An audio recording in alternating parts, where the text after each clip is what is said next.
Welcome to the Claims Underground podcast with your hosts, Corey Locke and Troy Willis, where we help policyholders just like you understand your policy and how to navigate through an insurance claim. We advocate for homeowners as well as businesses when insurance companies won't pay. So if you're tired of getting the runaround and ready to find out what's really going on, then let's get down to business and learn from the insurance claims experts, Corey Locke and Troy Willis.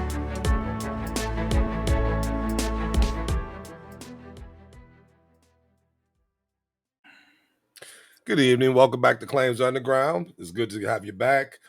Today, our show is going to be about estimating unit pricing, the trend that is a bold-faced lie. Let me start by introducing myself. My name is Troy Willis. I am a licensed public adjuster.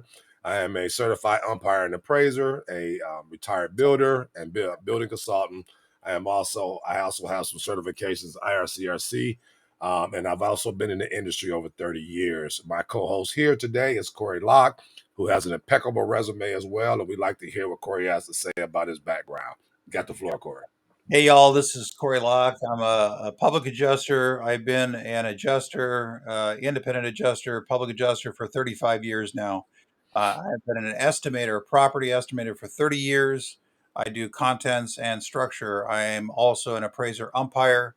Also, I am ACAC smoke and fire consultant and also triple master IICRC. And tonight we are talking about something that's been coming up quite often about estimating unit pricing and the trend that is now seems to be a lie, that this is accurate. So, what is unit pricing? I'm not sure that any of our viewers would understand the term, but for us as estimators that use software, unit pricing is an understanding that something that is dialed down to the square foot, the square yard, the linear foot, the square, meaning 100 square feet, has a certain price. And within that price, it's going to be the labor, the material, all the other requirements of the job. It's going to be how many hours and how much material is going to be costed out. And it's dialed down to how much it is per square foot. Now, it's a unique way to think of pricing, and it's very different than a labor and material priced out estimate. And Troy, you were a builder for 30 years. And did you use any sort of labor and material estimating when you first started? I was on pad and paper. you had to remember about 3,000, 4,000 type of pricing to everything you did. It made me a stronger estimator, though. It's funny now that, all these 30 years later, it's going to be even more to our advantage when we do our estimates for customers because, excuse me, the industry is shifting over to Symbility and CoreLogic, which is the way construction should really be bidded out. As you mentioned before in one of the segments, that CoreLogic is it gives a piece of the pie to what the repairs is, but it's not itemized out to make the whole pie. It's almost like having the whole picture of the pie. That's what it is, but there's no ingredients included, and they leave that out. Whereas Xactimate, that the insurance industry been using some time, rolls a little bit of that up, and they give you an F9 note to tell you this is everything that it covers in there. So it's, unless you're a builder, it's hard to break down what those costs would be individually. Well, the way it works now, as we speak of the unit cost, all this is a combined number for that task. So if you have a window, for example, it may say a unit price, I'm going to make it up, of $179 and some change. That includes installing that window, caulking that window, leveling it out, make sure everything is there. It did not include things such as if there's a window apron, there's a window sill, what if there's casing around the window, things of that nature. So those are things that you would start to add in. The time that it takes to do a task is also allocated in this unit pricing due to the fact that, every job is different. To put a door up is not the same time to put a window up. Again, the window may need retrofitting, so you may be cutting and adding wood, or you may be doing things of that nature. Maybe it falls under Title 24, or you're adjusting the height of the window or lowering. So all these things become factors when you're looking at unit pricing. And so by combining the unit price to make up the cost of that task, then is rolled all into one number at that point, and that'll be that number for that actual repair. So, again, a window would be XYZ, and it includes insulation, and then doors the same way. And by the time you get to the estimate, now you have at the end that profit and overhead we spoke about that a contractor's entitled. That unit cost is not balled up for an overhead and profit for that contractor. As we know that many times in this industry, that if a subcontractor gives you a bid, let's say a roofer, and he's still a contractor though, not a subcontractor, they don't pay him profit and overhead. And we've argued that. We've won that argument based on you know their What are the belief in trades? their Yeah, what are the trades? right, and that's a fallacy too. They go, well, you have to have multiple trades in order to get paid for profit and overhead. And that's not what the law says, actually. That's not clearly what it states about how you're paid for profit and overhead, no more than it states you're only entitled to 10 and 10. It doesn't say that. And I found no one yet, and I welcome anybody to show it to me in writing, that it's required that you're only entitled to 10 and 10 for profit and overhead. So those things are left out of it. And so when we see them do things like, pack out companies, mitigation companies, and roofers and things, siding companies, we're not going to put an overhead and profit in it because we say it's all balled up into the unit cost. And you spoke of this in another segment, but if there's a general contractor who's not swinging a hammer and nail, and he's funding the job, he's got the office that's running the job, he's paying all the employees out of pocket to do what has to be done, where's his profit for doing the job? It's not rolled up into that unit cost. Yeah, it's an interesting concept, and we did mention it, and you reinforced what I said earlier, and I'm going to highlight it again. When you look at the unit pricing, and let's say it's plumbing, or we say it's electrical, or it's painting, there is a discussion of overhead and profit. But what we said earlier is that that's the overhead and profit of that particular tradesman, the plumber, the electrician, the Right. drywall. That's the overhead and profit. So isn't that a single trade that Xactimate has said that they're owed overhead and profit on a single trade? Otherwise, how would they operate their business as a drywall contractor or painting contractor or electrical contractor? As we saw this week on a question that came up regarding cabinet makers, a cabinet Mm. maker a cabinet maker is a tradesman that is obligated in California to have passed the exam and be a licensed cabinet contractor. They're a contractor. So are you saying that as a contractor, they're not entitled to overhead and profit? Well, the answer would be no. That's All of these trades are contractors. They're licensed by the state of California or licensed in the other municipalities, other states, that they have to maintain. They have to first be tested. They have to then maintain have a license issued. They have to maintain a bond, mm-hmm. workers' compensation. Sometimes Mm-hmm. they have to maintain general liability. Mm-hmm. Uh, but these are all obligations of being a contractor. But it doesn't say everyone's a general contractor. We very easily said that there's probably 30 different sub trades in California that are all recognized to having to have a license. Well, if Absolutely. they have to have a license, they actually have to make a profit and they actually have overhead. So the unit pricing says overhead and profit, but that is specifically for that Right. tradesman. It's That's not right. for the general contractor. The general contractor's overhead and profit is added to the end. If that wasn't the case, why would the software ask us how much we want to put in for overhead and profit? Why would it ask that The unless it's all argument. That's an argument we all been making for a long time. Why is it there? What's right? the purpose?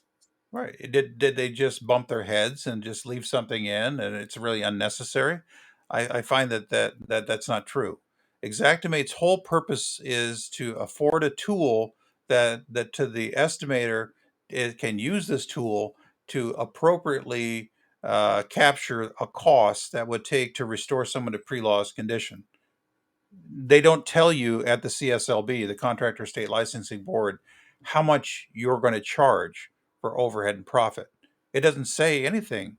about overhead and profit. All it says is you can take a job as a general contractor if you have more than 2 trades.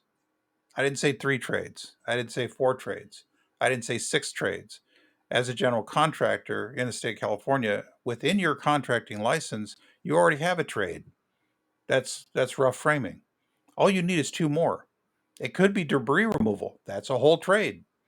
It could be debris removal and electrical. Now you've sufficed to have 3 trades.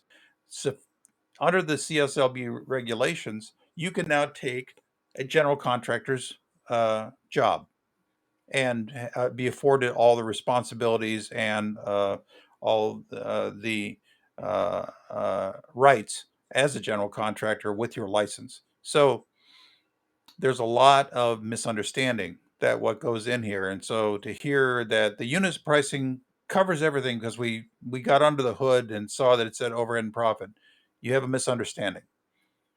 You have a misunderstanding of it. So where is the bold-faced lie? And the bold-faced lie for first thing is that it can never be changed. This unit price can never be changed. And I think you hit on it at the very beginning of our program, is that when you sign up for Exactware or CoreLogic, there is a user's agreement. And that user's agreement tells the estimator that you're using this piece of software and it's your obligation as the estimator to be right. It's not our responsibility. We gave you a tool. We don't tell you how to swing the hammer. We don't tell you how to use the screwdriver. It's a tool. And have the obligation to know which way to point the screwdriver and which way to swing the hammer. No different than the estimator has to know how big the room is or how many linear feet something is, or to double check the pricing either for materials or for labor. And it's a very straightforward requirement. Uh, it's in every single time that you log on to CoreLogic, Symbility, every single time that you log on to Exactware, there's a little highlighted colored URL right below there. It said, click here for user's agreement. Do you think anyone does that? No. No, but it's No. there, guys. It's there. It gives you all the responsibilities and telling you that this is a tool. You have the obligation to change what's here. Now, what do we always hear from the adjuster? I can't change it. I can't change anything in Exactware. Not true. It's not true. Not true at all. Not one bit is that true. It's urban legend. It's like talking about dodo birds and and Bigfoot and little green men. That doesn't exist that we know of. But quite honestly, you have to be the professional in this conversation with the carrier, whether you're the inside adjuster or whatever it is, and be able to read and understand the program that you're using and say when someone says, well, you can't change it. Well, guess what? I logged on and I logged on with an agreement that it's my responsibility to change this if it's wrong. Are you saying that I'm supposed to just lie when I log on and affirm that this is true and correct? That I, as the estimator, will make changes when it's wrong? That's what you're saying, guys. As an estimator, you are affirming your responsibility every single time that you log on. It's your responsibility to be correct. It's not the responsibility of your manager who never logged on and never asserted their obligation. That's yours every time. Every time you made a change, every time you printed out an estimate, your obligation still reappears. Because the one thing that we've seen in Exactware is that the only thing that they affirm to be correct is that the pricing's not correct. That's fact. That's so fact. We affirm that this pricing matrix is not correct. It won't be correct. It won't be correct in your area. That's your Well, obligation. well, now that they seem to be shifting gears from some of Xactimate even to Symbility CoreLogic, Mhm.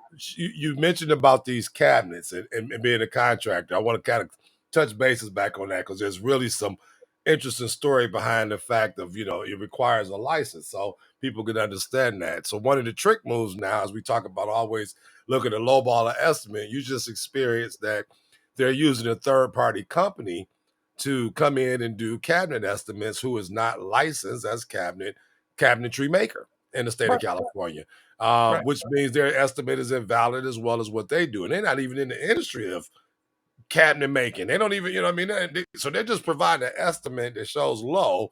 And then when I looked at it, when it was shared with me, of course it was balked, like this is what it is. And it just made no sense whatsoever how they come up with them numbers. No explanation of how you got here.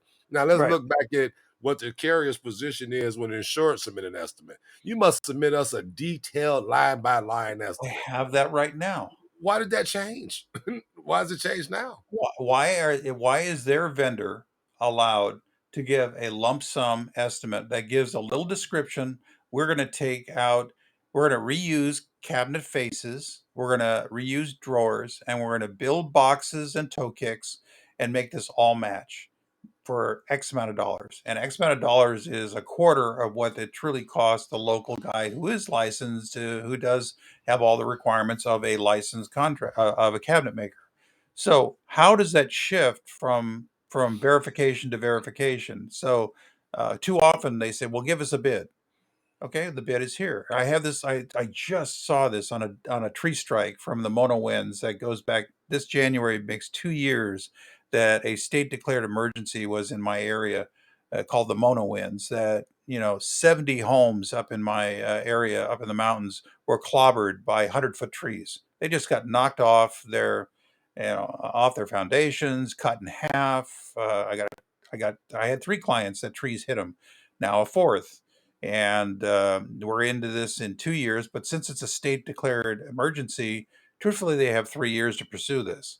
So, I'm not too concerned about the timeline, but I am concerned about that. Here we are 2 years in, and the estimate is lacking. So they have been saying since September of this year, we need a detailed estimate. We received your estimate, Mister So and So, Mister Insured, but we don't understand it. It's a lump sum estimate. It's an estimate for $243,000 to restore the impacts to and damages that we all understand and see, because the tree laid on the house and cut it in half, damn near. And yet the contractor says, "Here it is. Here's the price. Give you a little narrative. This is what I'm going to do. This is all the things that are required." We all understand that, yeah, a tree can't sit on a house, so that has to go. And we understand that it just blew away all the roof, and the roof line is all staggered and goofed up. And we all know it's cut and stack. And by the way, cut and stack means that it was not an engineered truss; it was something they hand built, and it's all true lumber. It's all that great big beefy lumber that goes back to the 50s, and The so that's, Douglas fir. oh god, it's just expensive as all to beat the band. Mhm. And so, these are sensibilities that we have as estimators, and we look for that, and we look for the transference of energy that comes from a 100-foot tree that's 4 foot wide and just knocks the hell out of the house. Where did all that energy go? Well, it didn't just sit on the roof, it deferred all the way to the walls, and it deferred all the way to the foundation, and now we have cracked CMU block. And it's just like, okay, if we all understand that this is a lot of damage, and we have to peel it all the way back till we got to clean borders, as I like to say, you got to peel it back to know what it is. You got to strip it.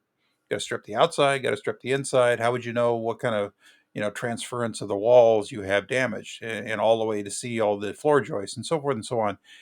Yet that man who has 30 years as a contractor, who is not a professional estimator, he's a contractor, and he writes it in the format that he's used for decades, and provided bills and bids that are explained, but it's not an estimate. It's not an estimate that insurance companies will accept, except for unless you are their preferred vendor. Yeah, as we see. And what you can't forget this one. If you a preferred vendor, they seem to pay you profit and overhead for a pack out, but they won't pay the insured if they're not a preferred vendor. Yeah, yeah. There is some sort of argument about complexity, and I saw this in some of the feeds and some of the groups that I'm on Facebook. that it's not complex. And I don't understand where the word complexity comes into it. It's not the complexity of the job, it's the job. So if you have to utilize workers that are in a contaminated space. And when I say contaminated, it could be mold, it could be category 3 black water, and it could be that it's in extreme and extraordinary conditions. It could be fire. We're seeing that the new fire standards are coming out next month in January, the new wildfire standards from IICRC that talk about how carcinogens are in the Ash the charges. ash and the soot and the so forth and so on. So what you're seeing on the walls is hazardous. So you're in a hazardous site. Just you going through a category 2 water loss, if you're not being protective, is going to maybe give you the onset of early diabetes. I mean, there's a lot of things that help that these mitigators are going to suffer through later on. I like to say that uh, people that do mitigation probably wish that they worked at nuclear power plants instead, because at least in a nuclear power plant, you understood that there are risks here and we protect against the risks. Whereas now we just say, oh, it's water. Yeah, it maybe came from a hazardous source, but it's water. It's a lack of understanding and a lack of empathy, and it's a lack of the understanding of how badly someone's life can be. That's all complex. It's complex to the nth degree, and yet we start having conversations about, well, it's not complex, and there's no three trades, and it guys, it comes down to the just because rule. It's always the just because rule, and it's just because we've always done it, and we will always do it. It's the same argument we get when they say, well, it's always been 10 and 10. Let me tell you that, you know 10 and 10 has been around since the 70s. In what trade is 10% overhead and 10% profit even measurably correct?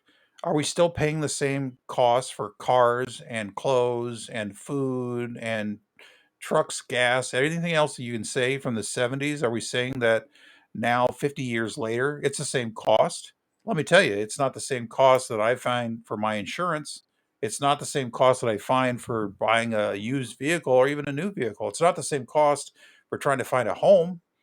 Where is it that there is this bright and shiny line that a contractor is only owed 10 and 10 on things that are uh, beyond three trades? And it's the three trades that we like the most that we can recognize. Well, it's a lot of misunderstanding.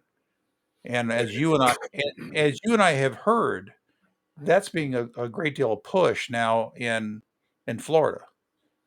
Yeah, It's a great deal of absolutely. push. And again, with my uncle's claim specifically, they left off profit and overhead.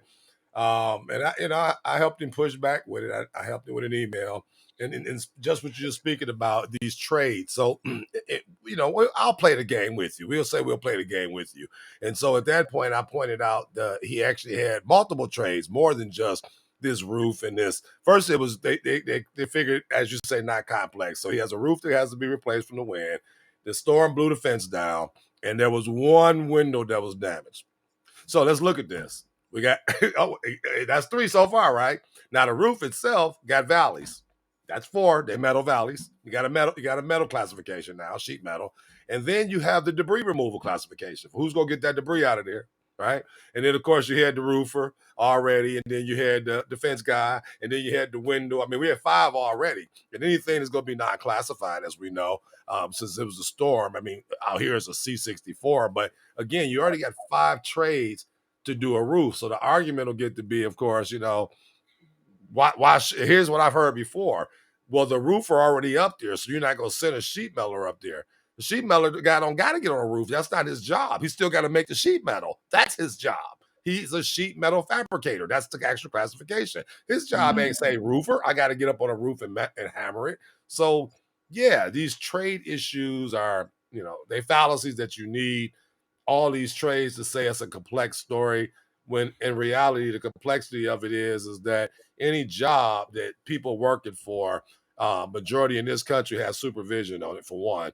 And so if you're a company, you're entitled to overhead and profit because you're a company. You're in business for yourself. Even that tradesman, even if it's written into that cost, he's entitled. But the big argument is, where does this 10 and 10 come from? And you said it. It's been back 50, 60, 70 years ago. People still saying the same thing, but it's not true. We see that the cost today in these estimates for overhead and profit, we see them range from 20% to 35%. Then the contractor has to put a markup on it based on the conditions of the job. And then you got labor burdens that people never want to apply. You know, how important are these labor burdens? Extremely important. If you got limited access to the property, you got congested traffic to keep you from getting in and out of these situations. You know, these are the factors that they just totally try to ignore. You know, one of our clients, it's a one way up to his home and one way off, and you can't take commercial vehicles up in there. So we were to the discussion: do we bring it by barge? Well, you can't bring it by barge because of the ILGRES, rules and regulations, and the Army Corps engineers say no. Now, okay, do we fly it in? Do we have to fly it in with a copter? Because how else you going to get it over to this property? You know, that became an option. But now you got to figure out the logistics of flying it here, where to pick it up, where to drop it off, how to get it there, and so forth. And then now you have to say, okay, well, let's look at this issue. What if we just have to bring it in on a smaller vehicle and tear it all down to the pieces and a million pieces and put it together on a job site? That is not something that's just typical.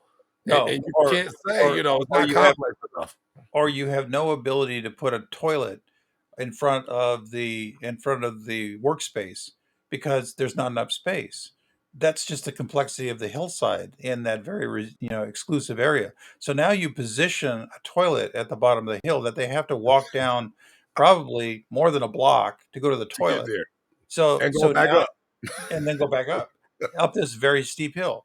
And so now, do you hire Sherpas to break down everything down there, down by the toilet, and carry the material on their backs like Sherpas in the Himalayas and carry it all up the hill? Where is that allowed in the understanding of unit pricing? It's not, guys. It's Right. unit pricing only gets you so far. You have to understand the limitations. There's one thing that's within the unit pricing, which is kind of fascinating that no one really talks about. And if any of you Uh-oh. estimators are out there, please open up the unit pricing and take a look at it and get under the hood. Workman Take a comp. look, say, where is our markup? What is this Mm, markup? And what is this overhead and profit? Everyone dives on the overhead and profit and said, see, it already has overhead and profit. Let's talk about markup. What does markup mean? Markup is where the vendor, contractor, tradesman wants their price to, be profitable. The markup is profitability. And because every single one of these tradesmen tries to maintain a margin of profitability. You don't get your profitability out of 10 and 10 or 10% overhead and 10% profit. That's not where the profitability lies. It's in the margin of the work that gets done. So your margins are your profitability. And every single contractor does not survive on 10 and 10. They survive on the margins. Are their margins correct? I mean, I've heard contractors saying, I try to keep about a 40% margin. Maybe maybe I run a little lean. I try to maintain a 30% margin. That means they're taking their costs and they're marking it up by that margin to make sure that stays within profitability. Then the overhead and profit are on top of all of that. But so the unit price includes that. So where does this go off kind of off the rails? Well, here's where it goes off the rails. Carrier says, I don't like that price. That's not representative. I really want a bid. Okay, we'll go get you a bid for demo. Oh, we'll go get you a bid for flooring, or we'll get you a bid for, roofing or whatever it is. So they get you a bid. Now that bid is just a straight up bid. So, what is it that the contractor is allowed? Well, guess what? He gets to mark up that bid. He's marking up the cost of the bid. Now, it could be 20%, could be 30%, because he's trying to maintain his margin of profitability. And that's still not talking about overhead and profit. We're just talking about the bid is actually the basic cost. The markup is where he maintains his margin to keep his doors open. That's just what it is for being a contractor. If you don't think that that's what I'm saying is true, please go look up, Accounting for Contractors. It's a book. You can look it up on Amazon. Accounting for Contractors. This is where they tell you that you have to have markups and margins. If you don't know what your margin is, you'll never keep your door open. So, if it's already in the unit price that Xactimate says we allowed for the markup plus overhead and profit, why are we not talking about that when the bid comes in? It's like something very foreign to the adjuster. And they say, well, what is this extra 25% that you're adding onto this bill? They already get overhead and profit. You're misunderstanding your program. You misunderstand the job of the contractor. This markup is actually within the claims handling guidelines of several major carriers. It's there. They tell the adjuster, guess what? If you get a bid, you got to mark it up. Now they say it's only 20%, but guess what? If they're saying 20% markup, it's in their guidelines. It's there. It's not imaginary. No carrier pays something that they don't owe for. And when it's in your guidelines and you're not reading it, okay, you're not being the professional that you've been hired to be. So the unit pricing gets you so far. Understanding how they got to the unit pricing gets you a little farther. Understanding how you go outside the unit pricing to prove your case is a different question altogether. So, Absolutely. that's that. But I think that we all need to start coming to the understanding that we have to read more, that we actually have to open up the program to look inside the estimators. I'm talking to you guys. If you're not thinking I am. You know, I'll be the big daddy in the room and say, guess what? You have to read and you have to understand your program and you have to understand that it's your responsibility to actually open up the line item and read the specifications. And if the specifications say all this includes is this, you got to add for everything else that it doesn't. And the prime example, Troy, is I was talking with you today. What was it that I was telling you about for the drywall? Which one? Well, we were talking about core logic and stability. We were talking Oh about yeah, you logic said and it wasn't stability. including no tape, no mud, no nothing. It was just hanging some drywall. So the basic line Jeez. item, the basic line item in core logic stability, and there's nothing wrong with this. There's nothing wrong with this way this go. I used Simsol, which was another estimating platform that was very what we call a la carte, meaning you had to add everything. It was not a unified price that everyone just kind of like, oh yeah, it's drywall. I don't have to do anything else. You're reading the specs, and the specs in CoreLogic say it includes removal and replacement of drywall. What it doesn't include is the tape to to blend the two sheets together. It doesn't include the bead at the corner, and it doesn't include any texture. So anyone who's trucking along and not reading the specs just left half the money off the cost of the drywall, because all of that is required for an accurate price. So, That's going to require people to know how to actually bid a read. job. I mean, a lot of these people so caught on using that command line that says everything, they don't really know how to build a job. And that's why I say for us, this is going to be an extreme victory because we can truly calculate what it takes to build a job. What does it take to do that task? Versus just saying, as a person who's just memorized it a million times, hey, on Xactimate, oh, click half his drywall. It covers it, but you don't know what it covers. So now when you get on this new program that the industry's introducing, we're going to be educating a lot of people that, look, sir, we need to send you the instructions on drywall 101 or, or painting 101, because obviously you missing this. Just like with the estimate I handled in Florida, I was speaking about, you left so many items off for the roof. You left starter strips off. Ain't that the one of the, I mean, really? I'm surprised you put drip edges. Yeah, drip edge. Yeah. I mean, it was so many items that he left off of a roof, and it makes you wonder, what experience do you have?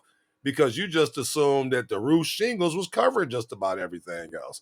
It says clearly without felt in the detail line. Then why wouldn't you put felt? I'm just because you don't know how to build a roof. You just know that these buttons is for roofing, and that's good enough. And they all missing a lot of that as estimators when they don't know how to do it. I mean, I think one big factor too, and this was something that we come up with probably a year and a half ago that we found that was missing: insurance. Let's look at how the insurance is paid and that pricing of Xactimate. What are they paying for insurance in there, be it professional or workman comp? And estimators don't talk about that because they don't know that it's not put into Xactimate. Well, it was put too low. I mean, the roofing workers' compensation rate was a quarter of what we were finding out from our run of the work comp rate. The cost for the unit cost for the tradesman was low too. But the biggest factor that was running it was in Xactimate. If you're not putting the correct workers' comp on the hourly wage, you're undervaluing it. I mean, I think that they were undervalued on the work comp side by 67%. If you're undervaluing your work comp rate by 67%, you're not going to be correct for the unit price. No And doubt. one of the most dangerous jobs is what? The roofer. He's going to have the highest workers' comp. He's going to have the highest wage. And that's the other piece of it. You got to actually get under the hood for the unit price and see, why are you using the guy that sweeps up the demo on the ground to be the guy that demos the roof? So you can get a lower cost, because if you put a Well, roofer up there for the demo, it's way more. It's double, if not would you triple. would you ever take the guy that's the general laborer that is sweeping up and throwing stuff in the dumpster as being the guy that scales the ladder, walks over a torn off roof, and starts carrying off things to throw in the dumpster? The answer is no, because they're not work comp rated for that. You will have a serious problem if your general laborer falls off the roof because he's not been trained to walk a roof, because he's not a roofer. He's Absolutely. not even a roofer helper.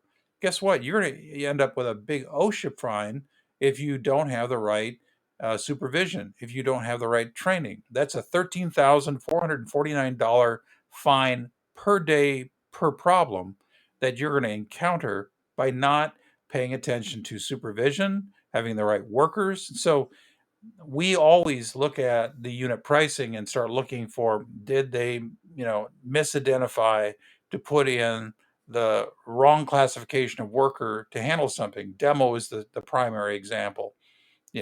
Having demo on a roof, never the right thing to do. Guess what? We're estimators. We have to know this, and we have to make the change. That's our obligation as professionals. Absolutely. I totally agree with you completely. And unfortunately, we wish we could sit here and break Xactimate down to many people of all the different functionalities is not included in what should be estimated for. And that there will start limiting some of these lowball estimates. But unfortunately, it's not what they taught to do. I mean, many of these adjusters have no training at all. And some of them are pretty good at what they've been doing, used it for a long time, but they've been led to believe that this is what the language say in the program. And even though you're reading it for yourself and it don't say that, this is what we're going to stand by. And you tell the contractor, the insured, and the public adjuster that, we don't cover that. We don't pay for that. We know we see it, but we don't cover it. I mean, it's so many times we've done that to where if you can't tell me it's just simple language that says this is what you do or can do, and then the carrier come back and just like, that's not what you see. It's almost like, I mean, you're looking at a blue sky, it's blue as it could be. And he going, it's not blue. You gotta believe me, it's just not blue, because we don't ever see the sky blue. We always told that. We never do this. Not until you met us, but you never do this. You know what I mean? Is that how adjuster comes out and kicks the wall and say, hey, this is sturdy, it's stable, show me the problem? I mean, that's the way we test. I mean, these are so many different, just unreal things that people say out of their mouth to another person who's a human being. It makes no sense on giving them a reason why I will not pay you something you entitled. And that's the thing that drives me crazy in this business. And I don't think it ever stop. I don't think it's again, you said it from the beginning. They pay to be here. They're afraid of losing their jobs. I won't even take it. They don't know better. I refuse to, because they do But at the end of the day, they feel that, hey, I got to feed my family. I got to do what's got to be best for mine. Because anytime you can sit here, especially in this industry, and we do what we do, and you intentionally do something to harm somebody for no reason, they've done nothing to you, nothing. They just paid a premium. They got a problem. And you intentionally come in here to just totally put them in a financial burden.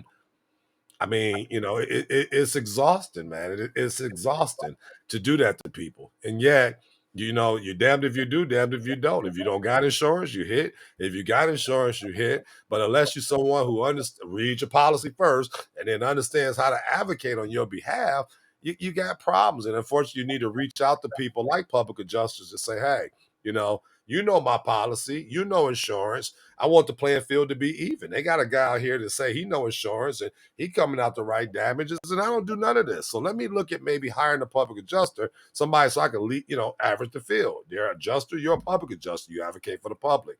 But somewhere when you find it is beyond that understanding, or you realize it, like you mentioned before, this is way too low. Get help. Don't wait, months and months and months, and let the situation keep dragging along, because it makes it more harder to unturn it than it does if you set an understanding in the beginning. And most of this is set by just knowing your business. And we find that when we go out and we discuss these construction faults that's going on, or repairs or damages that's going on, many times we actually advising the experts. And that's a sad situation. I mean, I was at inspection recently with 3 engineers. I swear I had the floor the whole time because they were all looking cuckoo for Cocoa Puffs. Like, really?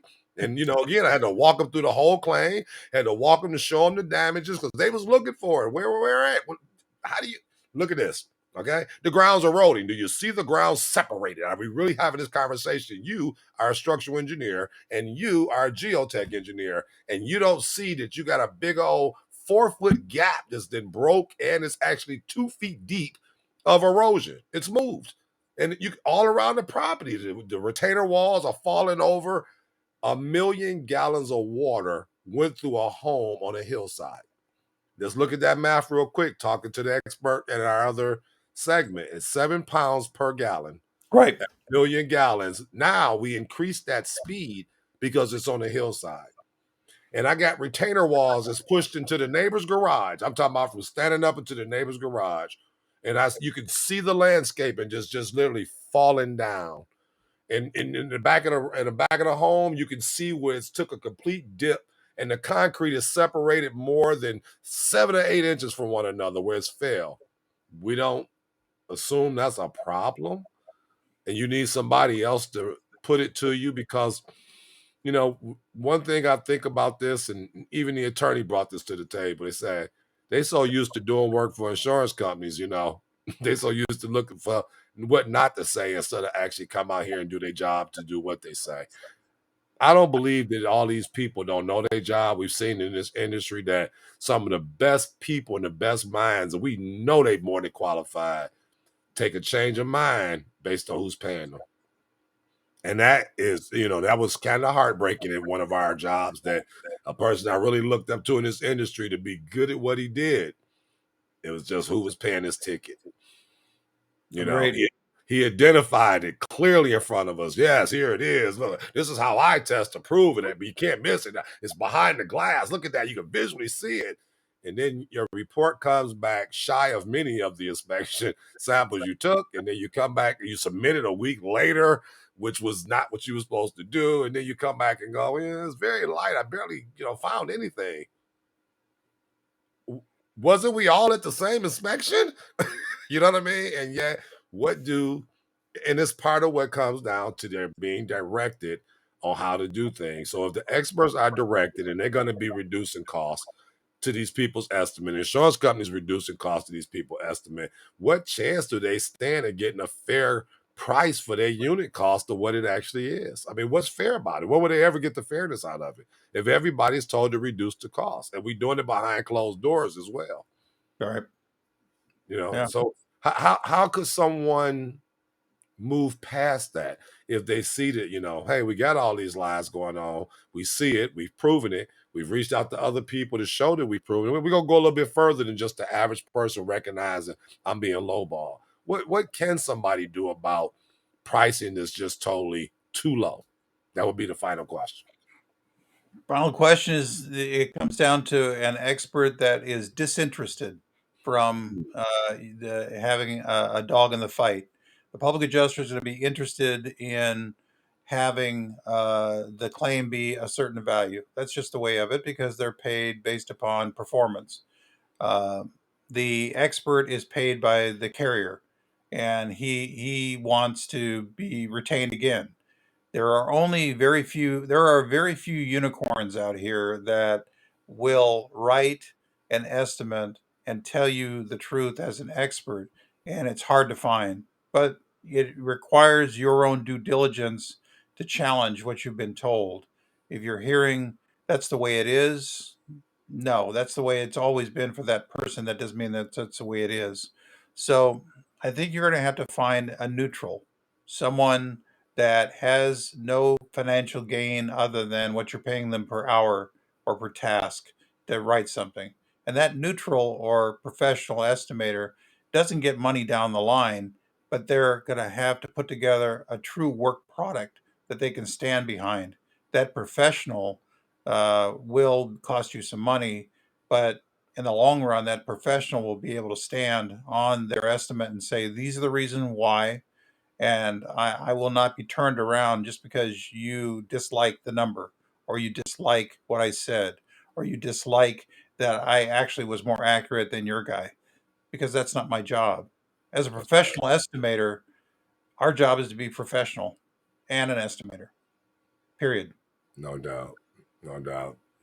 Well, we definitely appreciate that answer to give, people a better understanding of some of the things that they can do, some of the options that they have, instead of figure they just don't have any choice. Again, people look at public adjusters, look at estimators, that know what the business is, someone who understands construction. Just don't pick anybody based on a price because they're giving you the best price.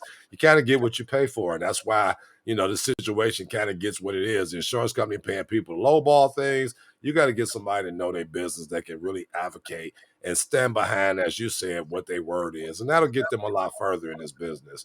Anything you want to add to the people before you give your thought of today? I think I'm going to not speak to the people, but I'm going to speak to the whole trove of new adjusters entering our claims environment. If you and I are looking correctly, and I think we are, that there is a clamor for people to come to become independent adjusters. There is like ringing Yeah. a dinner bell. The carriers have moved away from the business plan of actually hiring and training and keeping adjusters. They've moved into the business plan of just outsourcing everything to outside vendors. And what I'm seeing is people are just jumping at the task. How do I get hired as an adjuster? How do I get hired? How do I get certified? How do I move myself along? How do I Guess what, guys? The first thing is you have to understand that this is a profession. Adjusting is a profession, not just a gig hustle. That's real. So approach it as a profession, not as your gig hustle that you can pick up and put down, because your professionalism has the life of someone else on the other side of this. It has repercussions that if you're wrong, you horribly, horribly damage someone financially, emotionally, and can't get them back home. So don't just think of this as being your Uber hustle. This is something that's professional. Don't take it on unless you can be that professional, that you can question what you're being told and investigate what you're being learning and know more than what they're teaching you. That's the professional. Absolutely. I got nothing to add with that. That is just what it needs to be said. And you got to understand it's bigger than just a hustle. I mean, we got people lives in our hands every day, and it's some of the worst stories we ever hear, and it's we fighting against experts out here that insurance companies paying billions of dollars for to suppress these numbers to keep them low, and yet it's just us, man. It's only a few of us. Instead of the state of California, it's less than 400 of us to make this fight for people. So this is the whole purpose for our podcast, in hopes to help people get a better understanding, maybe help them push some of their claims along, and the do's and the don'ts that help prevent some of the problems that we run up against later on down the line. So, I definitely appreciate that thought. I think the thought was well deserved at this point in time with a lot of what we're seeing now too, that, we do this and we give our thought to the consumers every day about this, but this need to be said to those that are serving them. I think this could serve both ways. Agreed. No doubt about that. So we'd like to thank everybody for joining us tonight. I know we got a little more on the serious side with this because it got to be about the money. So we had to get a little more serious with it. We appreciate you joining us and being part of our show and subscribing to us. So please continue to subscribe to us and support us. We love you for it. I'd like to sign off tonight by Troy Willis. I'm Corey Locke. Thank you all for joining. Have a great evening. Thanks for listening to the Claims Underground podcast. We hope you enjoyed this segment. If you need more information on insurance policies, feel free to check out our website, www.claimsunderground.com. And remember, when the insurance companies won't pay, we're here to help. Until next time.